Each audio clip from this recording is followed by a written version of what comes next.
Então, Gorgias é o diálogo de Platão que trata da retórica, na qual o Sócrates, o Platão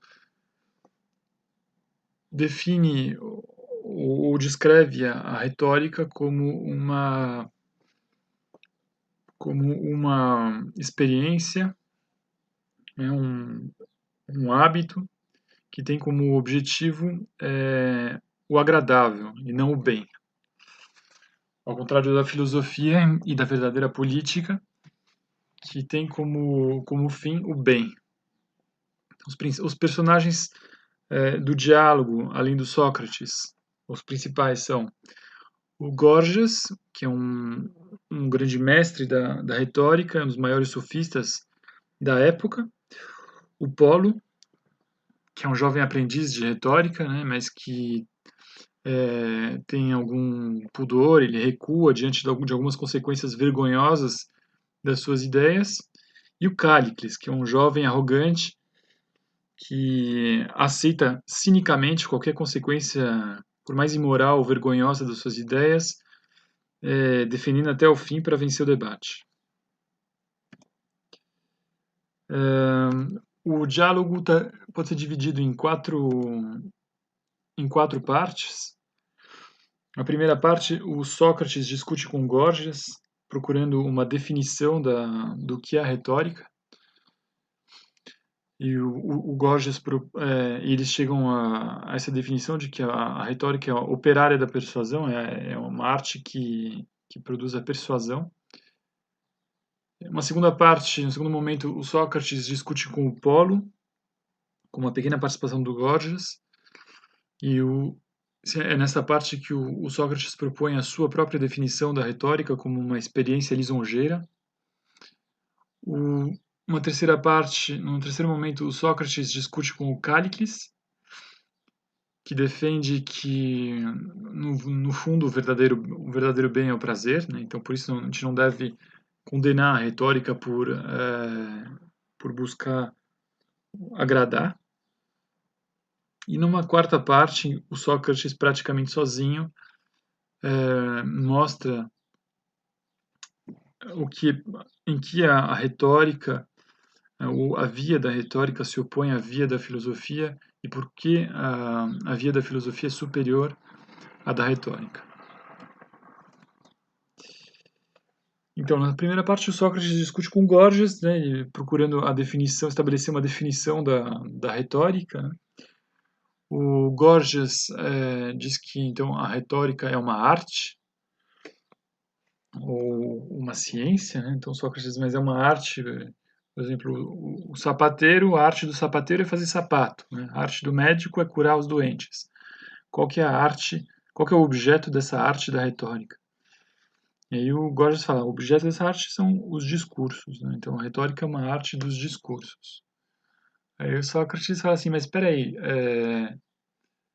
o médico ele também faz discursos, né? Então os discursos sobre é, as doenças e quais são os melhores tratamentos para tais e tais doenças. Isso daí é um discurso também, isso daí é o objeto da retórica. E o Gorgias fala, não, não. Então, qual é o objeto da retórica, né? O que a retórica produz?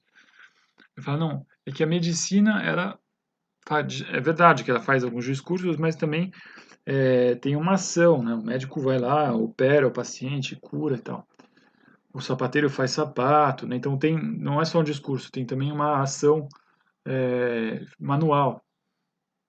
O objeto da retórica é quando só tem discurso, mais nada, não tem nenhum outro produto além de discurso. Aí o Sócrates fala, não, mas peraí, essa definição ainda não está boa, porque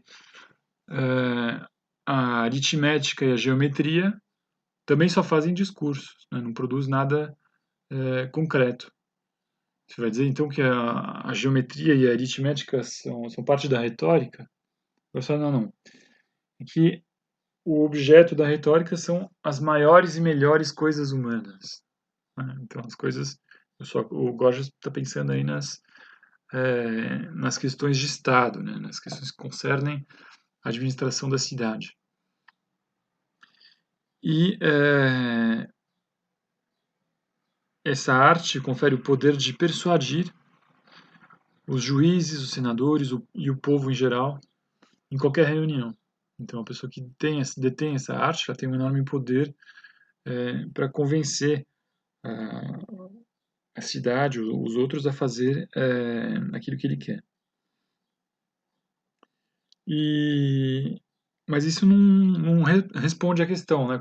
Sobre o que porta essa arte, né? Qual é o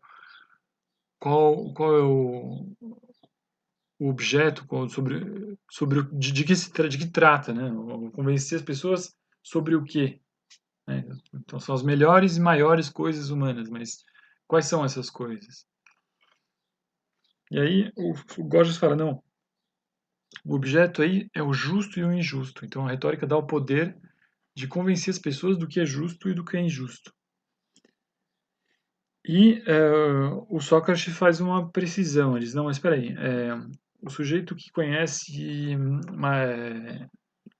aritmética, ele faz uma demonstração do que é de um certo cálculo, e aí a pessoa que ouve essa demonstração, ela fica convencida, mas ela tem a ciência de que aquele cálculo dá aquele resultado. É esse tipo de persuasão que a retórica produz. Eu gosto de falar, não. O tipo de persuasão que a retórica produz é o da crença, né, da opinião, e não de uma ciência. E para defender ainda a retórica, o Gorgias fala, é verdade que tem algumas pessoas que usam mal a retórica, eles usam esse poder de persuasão para o mal. Mas isso é como um sujeito que aprende a lutar e que sai batendo em pessoas inocentes, né? Ele está usando mal uma arte que em si mesma não é má.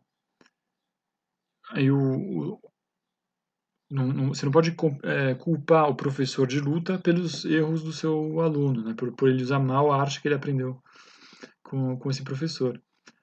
E aí, no caso da retórica, a mesma coisa, né? Então, aí o Sócrates fala, mas espera aí, então, me explica uma coisa. Se você aceita alunos que não conheçam a justiça, que não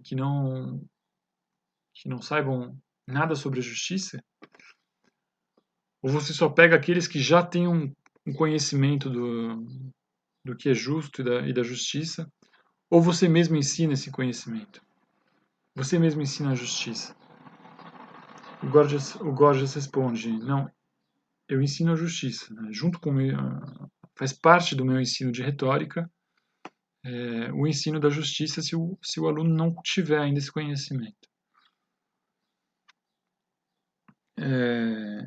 E o Gorgias diz isso porque, e é o que o Polo vai criticar, porque seria vergonhoso dizer que ele ensina uma arte para alunos injustos usarem de forma injusta esse poder que ele vai lhes ensinar. Então ele diz, eu ensino a retórica e como parte do meu ensinamento de retórica vem o conhecimento da justiça. Aí o Sócrates fala, mas espera aí, o sujeito que sabe arquitetura, ele é arquiteto. Da mesma forma, quem conhece a justiça é justo. Eu não posso saber justiça sem ser justo.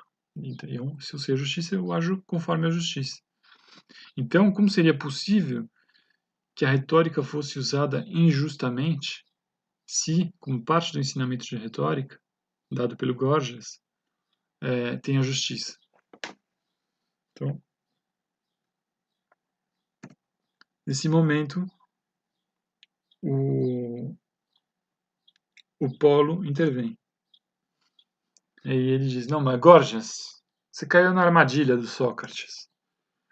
Você não tinha nada que admitir que o conhecimento da justiça é necessário, que ele faz parte da retórica. No momento que você admitiu isso, porque você ficou com vergonha de dizer que não tinha nada a ver uma coisa com a outra, no momento que você admitiu isso, você caiu na armadilha do Sócrates. E aí o Sócrates fala, bom, mas Paulo, então fala aí, qual é a sua definição da retórica? O Paulo falou assim, não, se quer uma definição da retórica, dá a sua própria definição você mesmo. E aí o Sócrates fala, olha, para mim a retórica não é uma arte, né? Então a palavra é, usada como arte, né, em grego é tekne, é, mas uma certa experiência. A palavra aí é empiria, né? Empiria, que na tradução francesa que eu uso está traduzido como empirismo, que para mim é meio esquisito. Então eu preferi experiência. O que ele quer dizer, na verdade, é uma espécie de hábito hum, que a gente aprende na tentativa e no erro, sem conhecer, sem saber por que funciona, e que tem como único objetivo agradar, né, que é o que ele vai mostrar mais para frente. Ao contrário da técnica, né, da arte, que para o Sócrates, nesse diálogo, seria um conhecimento mais de nível mais elevado, né, um conhecimento que é algo que, quando você faz alguma coisa, sabendo o que você tem que fazer e por quê, e como isso vai te ajudar a alcançar o bem.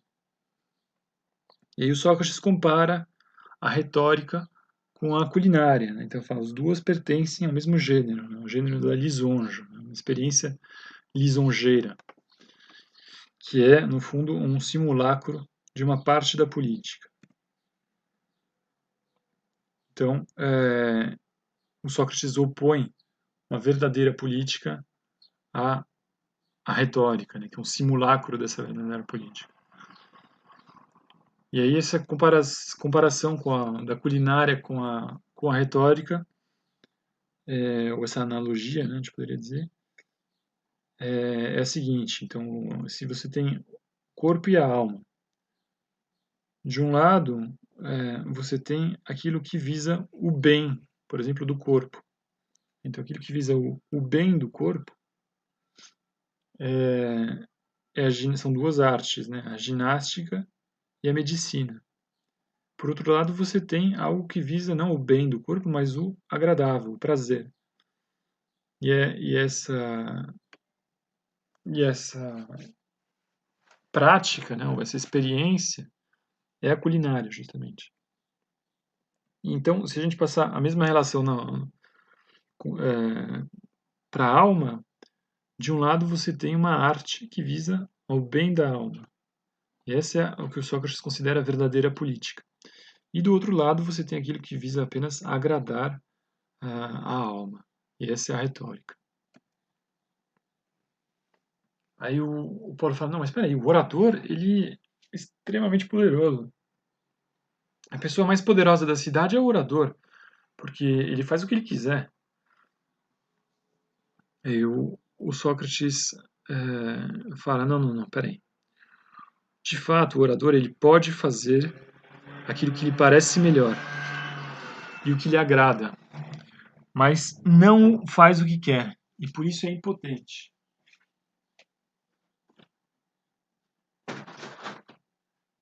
Aí o Paulo falava, peraí, não entendi nada, como assim? Como é que ele pode fazer o que ele quer? Como é que ele pode fazer o que lhe parece melhor? Ele faz o que parece melhor, ele faz o que lhe agrada, mas ele não faz o que quer? Como assim, Sócrates? E aí o Sócrates diz, não, fazer o que quer é quando a gente age em vista do próprio bem. Então, todo mundo quer o seu próprio bem. Então, se você age contra o seu próprio bem, você não está fazendo o que você quer.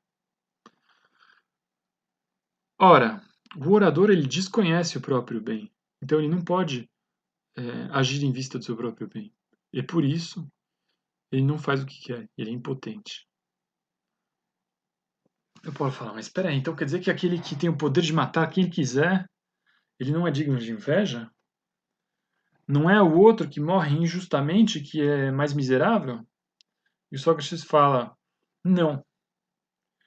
Quem mata injustamente é mais miserável do que o que morre. Então, uma das teses que se repetem com frequência nos diálogos do Platão é essa, justamente, né? Cometer uma injustiça é pior do que sofrer, né? Então, porque o maior dos males, justamente, é cometer injustiça.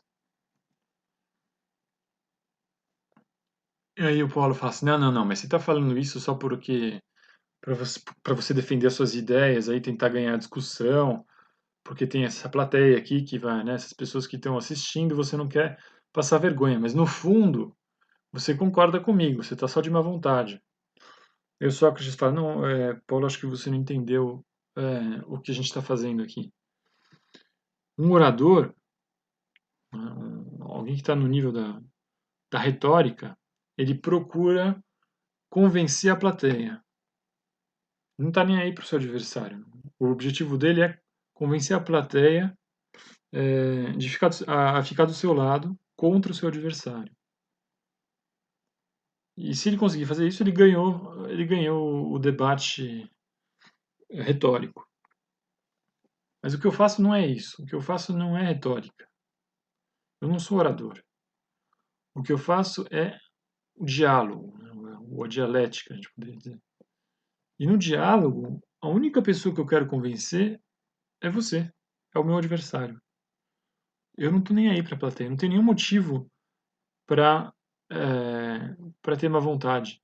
O meu único objetivo é convencer você, ou, se eu perceber que é você que está com a razão, me deixar convencer por você. Pouco importa o que estão pensando, o que pensarem, o que pensam os outros que estão assistindo.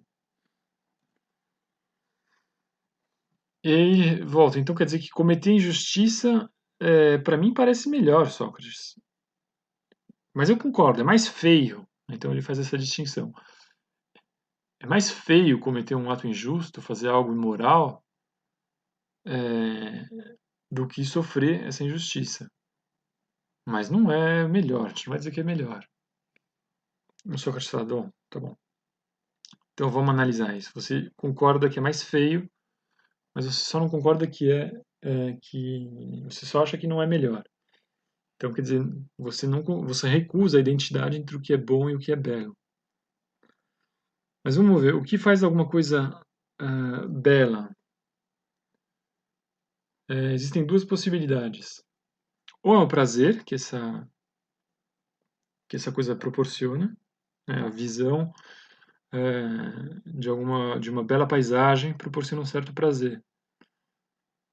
Ou então é a utilidade que há nessa coisa, que a torna bela, né? Então, por outro lado, a feiura é o efeito ou do sofrimento, que é o oposto do prazer, ou do que há de prejudicial naquilo que é feio, que é o oposto da utilidade. Então, se cometer injustiça é mais feio, e obviamente implica menos sofrimento, claro. Então, quem comete injustiça sofre menos que a pessoa que padece essa injustiça. Então, se cometer injustiça é mais feio, e como isso implica menos sofrimento, só pode ser porque é mais prejudicial cometer injustiça do que sofrê-la. Além disso, ser punido por uma falta é melhor do que não ser, porque é justo punir uma falta e o que é justo é belo. E o efeito de uma ação corresponde à natureza dessa ação. Então quer dizer o seguinte: é, se eu por acaso cometi uma injustiça, o melhor para mim não é escapar ileso sem nenhuma punição. O melhor para mim é ser punido por essa injustiça. Por um motivo muito simples. Quando eu for punido, como essa punição é justa, o efeito dessa punição justa, desse ato justo, vai ser proporcional à minha alma, o surgimento da justiça e a purgação da injustiça. Então, o efeito de uma ação é proporcional a essa ação. Então, o fogo é quente, ele esquenta. Então, uma coisa que eu coloco no fogo, ela vai ficar quente. Ou seja, o efeito que o fogo tem na coisa é proporcional à sua natureza. Da mesma forma, o efeito de uma ação justa da pessoa que é punida tem um efeito proporcional a essa ação justa. Portanto, esse efeito é justo também. Ou seja, a pessoa que é punida se torna mais justa. Ou seja, a vantagem da punição é melhorar a alma e livrá-la da injustiça, porque a injustiça que é o maior dos males. E, por outro lado, a justiça é o maior bem. Então, o Polo chega nesse impasse. Quando o Polo chega nesse impasse, o Cállicles intervém da mesma forma que o Polo havia feito antes, e o Cállicles diz: não, meu Polo, agora quem caiu na armadilha foi você. Porque você admitiu que cometer injustiça é mais feio do que sofrê-la. Mas, na verdade, a injustiça, no fundo, é só uma ilusão. É uma ilusão criada pelos fracos para se proteger dos fortes. É uma tese que lembra um pouco a tese do Nietzsche na genealogia da moral. Então, a ideia de justiça, de lei, tudo isso foi criado pelos fracos para se protegerem para que eles possam se proteger dos fortes. Aí o Sócrates fala: ô Cállicles, se a gente chegar a um acordo, aí eu vou ter certeza que eu tô certo.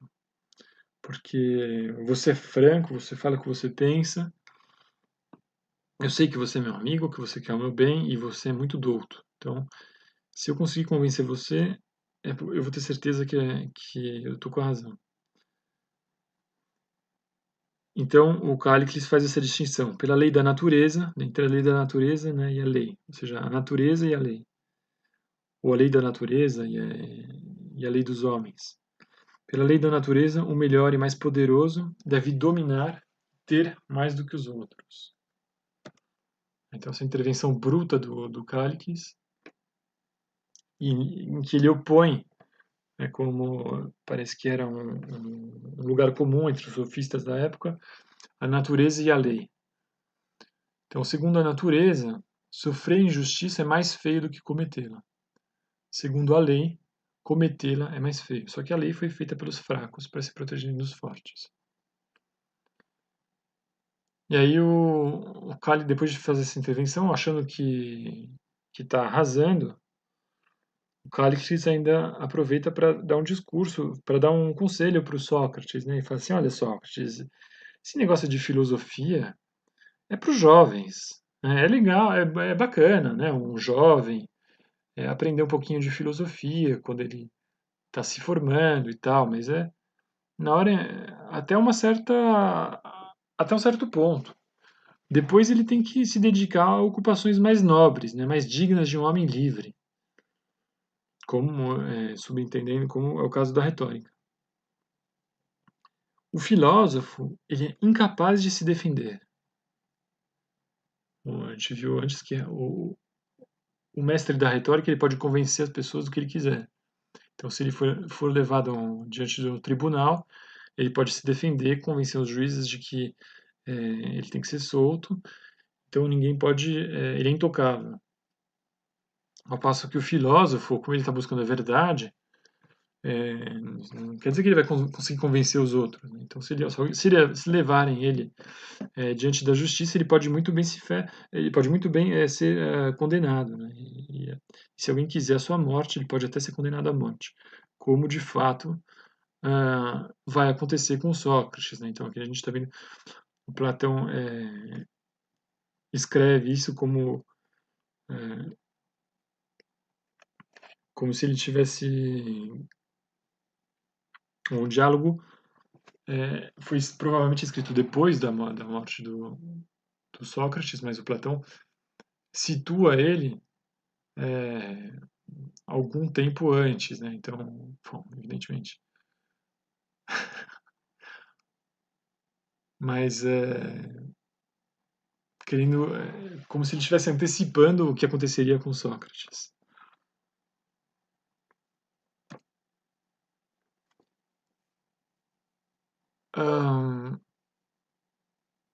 Daí o Sócrates fala assim, mas então quer dizer que os mais fortes, os mais poderosos, os melhores e mais poderosos, têm que dominar sobre os mais fracos. Né? Então, mas quem são os mais fortes? Quem são os mais poderosos? Aí tem três possibilidades, né? Que eles A primeira ele fala assim, será que são os mais fortes? Mas é força no sentido físico mesmo. Só fala, mas peraí, os mais numerosos são mais fortes. Então, será que isso quer dizer que os teus escravos juntos são melhores do que você? Porque juntos eles são mais fortes do que você. Então, obviamente que o Cálices vai rejeitar essa ideia absurda de que os mais numerosos são os mais fortes, não, que o fato de que os mais numerosos são os mais poderosos, melhores. Ao contrário, né, sua ideia justamente é de que existe uma minoria de homens superiores que devem dominar sobre a massa de homens fracos. Então, segunda possibilidade que eles exploram, talvez os melhores sejam então os mais sábios, né, os mais inteligentes ou prudentes. Né? A palavra que eles usam é frônimos, né, que é a frônesis é uma virtude que tradicionalmente é traduzida como a prudência. Prudência não no sentido de cautela, mas no sentido de uma sabedoria prática. Né? Então, por isso que a gente traduziu aqui como sábios. Os mais sábios, mas aí, mais sábios em quê? Então, por exemplo, o médico é o mais sábio em curar um doente. O sapateiro é o mais sábio em fazer sapato. E aí isso leva à terceira possibilidade, à terceira definição.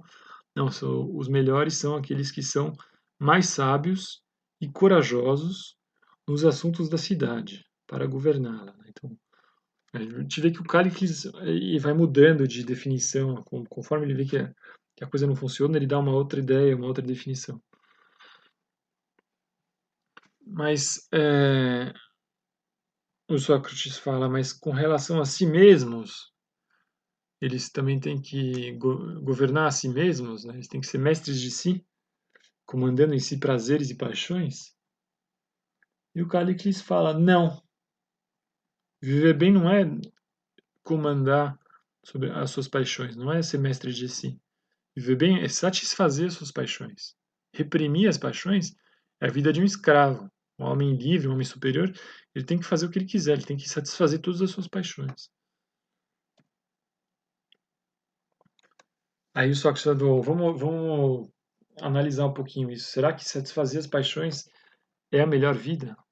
Então ele conta um mito, né, do barril furado, que as almas insensatas são condenadas a encher de água com crivos, né, uma espécie de peneira, que nunca consegue encher o barril furado.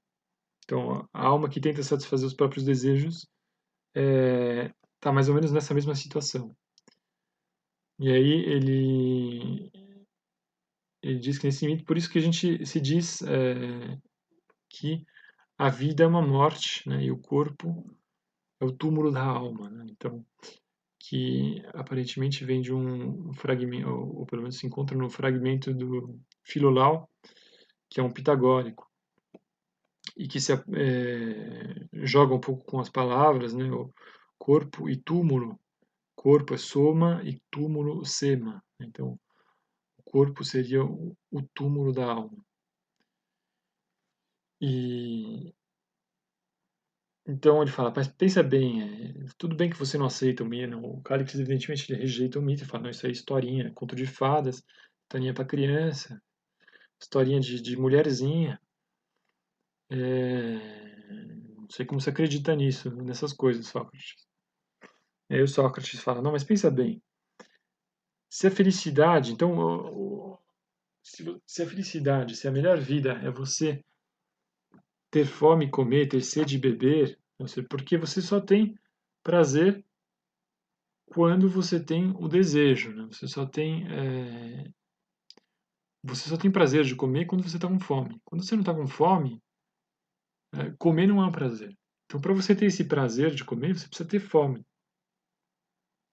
Ou seja, pela sua definição, então, a boa vida seria ter desejos, estar cheio de desejos e satisfazê-los.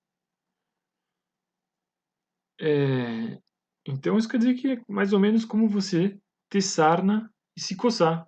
A pessoa que tem sarna, ela coça o tempo todo, e quando ela coça, ela tem um prazer. Mas será que é só na cabeça ou é no corpo todo que você precisa ter sarna para se coçar, para ser feliz? E ele fala, mas você acredita mesmo que então a vida de um devasso é feliz? Cállicles, né? A palavra para devasso é kinaidos, que depois, se eu não me engano, em latim foi utilizada para dizer para significar um parceiro homossexual passivo. Então, você acha que a vida do Quinaidos é que é feliz? Aí o Cállicles responde, mas Sócrates, você não tem vergonha de falar disso? O que você está falando?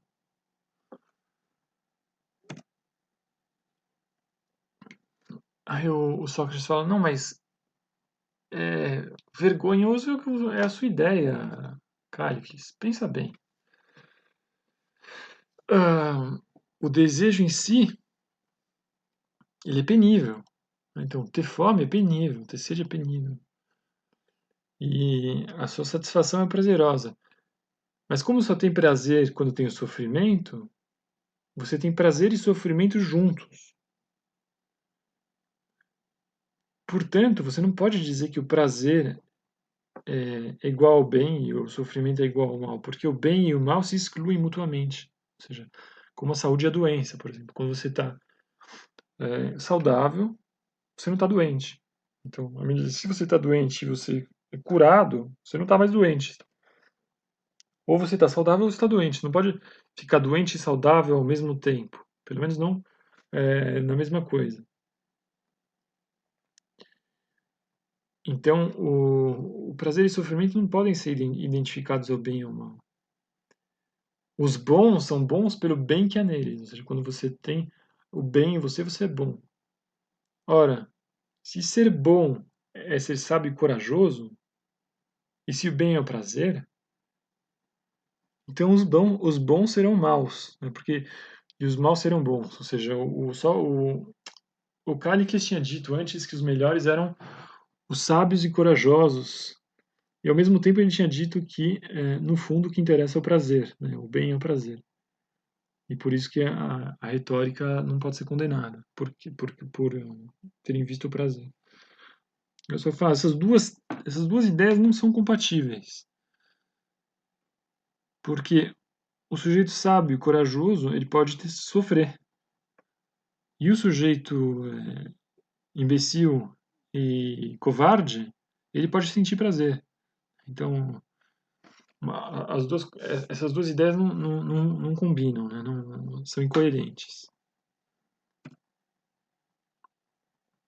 E aí ele distingue dois tipos de profissão, né? Que é aquela oposição entre a arte e a experiência, né? A techné e a empiria. Ele distingue, bom, ele começa a distinguir entre os prazeres, né? Ou seja, ele finalmente convence o Cállicles, né? O Cállicles admite, fala, olha, na verdade eu estou brincando, eu estou tirando sarro da tua cara, Sócrates. É óbvio que a gente tem que distinguir entre os prazeres bons e os prazeres maus. E aí o Sócrates fala, bom, tá bom, então vamos lá. Tem que distinguir entre os prazeres bons e os prazeres maus. Mas para fazer isso, não é qualquer um que faz isso. Né? As pessoas se enganam o tempo todo sobre isso. Então, para você distinguir entre os prazeres, aqueles que são bons daqueles que são maus, você precisa ter uma arte. Né? Por outro lado, é, uma experiência lisonjeira, né, como a culinária ou a retórica, não conhece o que deve fazer e por quê, mas apenas visa pelo hábito ao prazer, né, aquela ideia da tentativa e do erro, ou pelo hábito, pelo costume, encontrar alguma coisa que faz prazer, sem saber por quê e nem como isso se ordena ao bem.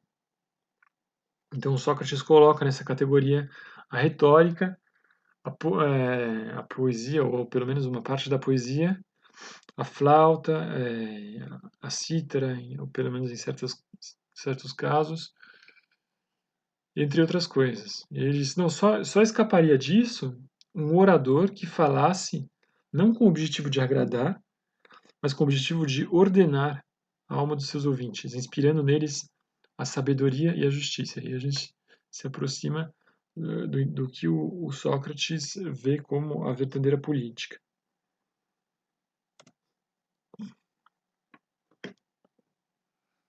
Então o Calixto já, a essa altura do campeonato, já está vencido, né?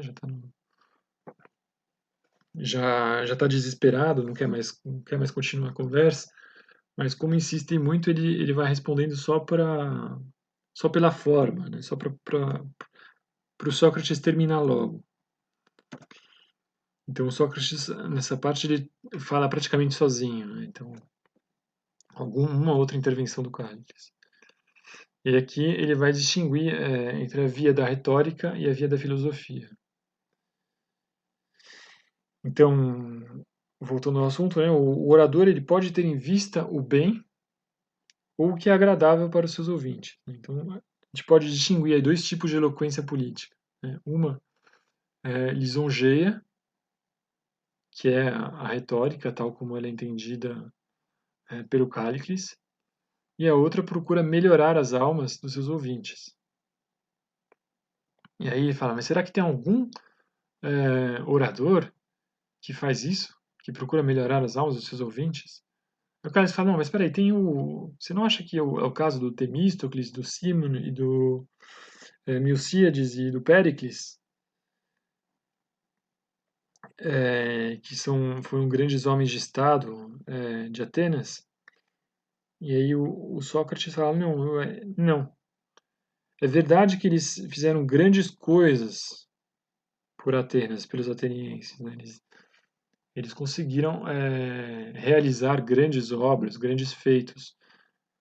Mas com isso eles não tornaram os atenienses melhores.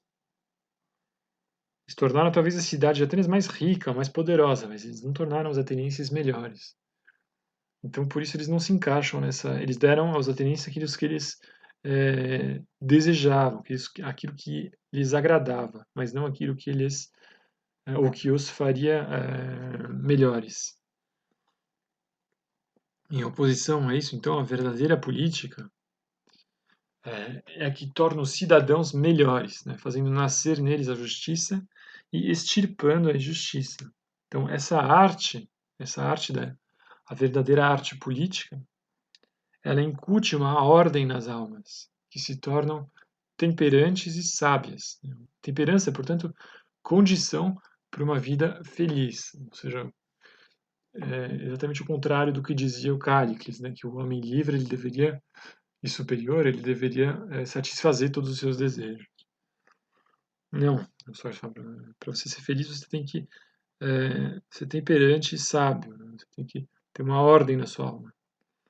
Por isso, essa ideia de ordem, né, o que une o céu, a terra, os deuses e homens, né, é essa ordem, né? Ou seja, a ordem é o que constitui o universo.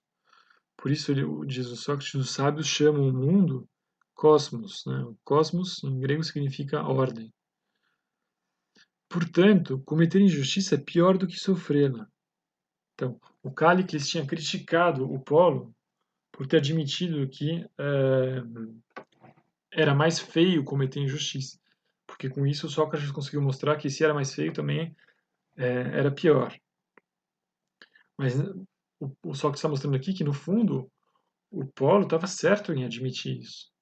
Porque, de fato, é mais feio e é pior. E para ser bom orador, então, é preciso primeiro aprender a justiça, para você depois poder exercer essa função de inspirar a justiça nos outros. É o que o Paulo tinha criticado no Gorgias. Assim, Gorgias não devia ter aceito que precisa conhecer justiça ou aprender justiça com a retórica. E o Sócrates falou, não, o Gorgias estava certo de ter admitido isso, porque para você ser um bom orador, para você exercer a verdadeira retórica ou a verdadeira eloquência política, você precisa conhecer a justiça, você precisa ser justo. E aí o Cálicles, ele diz, não, mas peraí, você não tem medo mesmo de que alguém tome teus bens, te leve diante da justiça e até te tome a tua vida, né, te condene à morte, você não sabe se defender você não vai saber se defender numa situação dessa. Você só faz filosofia, você não conhece a retórica. E o Sócrates fala: é verdade, Cálicles, mas o maior perigo de todos não é esse. O maior perigo de todos não é perder a vida, os bens. O maior perigo de todos é se tornar injusto.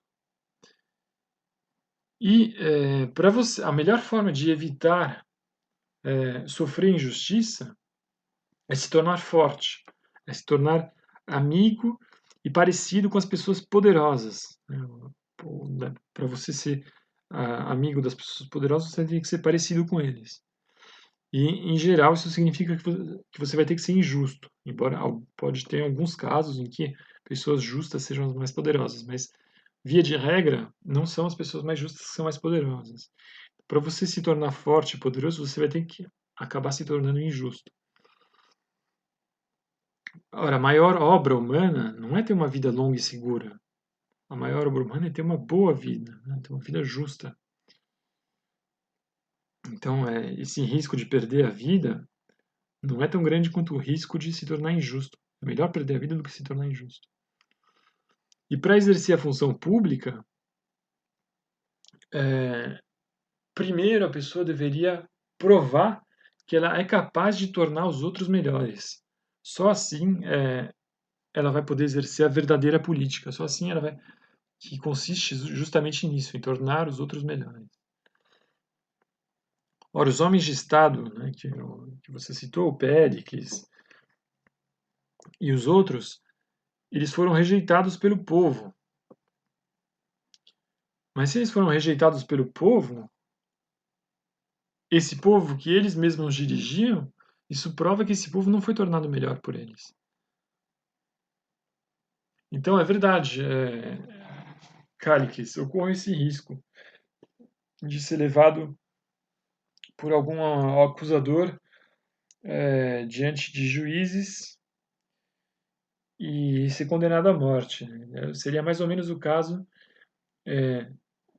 do julgamento do médico, né? O médico que seria levado diante de um tribunal composto por crianças e esse médico seria acusado pelo cozinheiro, né? Então o cozinheiro vai falar assim: tá vendo?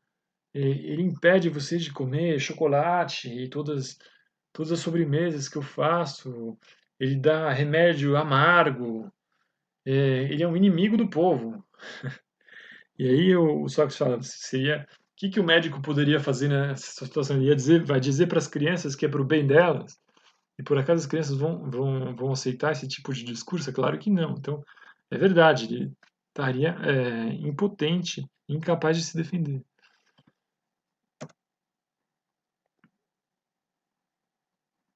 Mas da mesma forma que esse médico está fazendo bem para as crianças que o condenam, o Sócrates se vê também como o único que exerce a verdadeira arte política, porque ele nunca tem como objetivo agradar os seus ouvintes, mas sempre torná-los melhores, né? Buscar a verdade e torná-los melhores.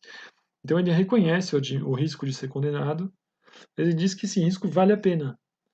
Vale a pena pela justiça e pelo bem. Ou seja, se com isso ele se tornar melhor e mais justo, valeu a pena. E ele, para terminar, ele conta um mito, que é o mito dos infernos. Então ele diz, conforme esse mito, eu sei que você não vai acreditar, Cálicles, nesse mito. Porque você acha que isso tudo é historinha para boi dormir. Mas eu acredito. Então, o homem que morre após uma vida santa vai para a Ilha dos Bem-aventurados, né? São o que se transmitia na mitologia. Então, a Ilha dos Bem-aventurados era o lugar para onde iam os homens que tinham vivido de forma muito, muito justa, muito santa.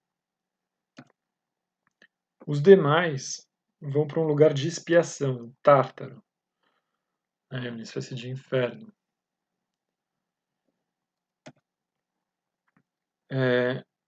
no início, né, no início dos tempos, o julgamento dos homens era feito quando eles ainda estavam em vida.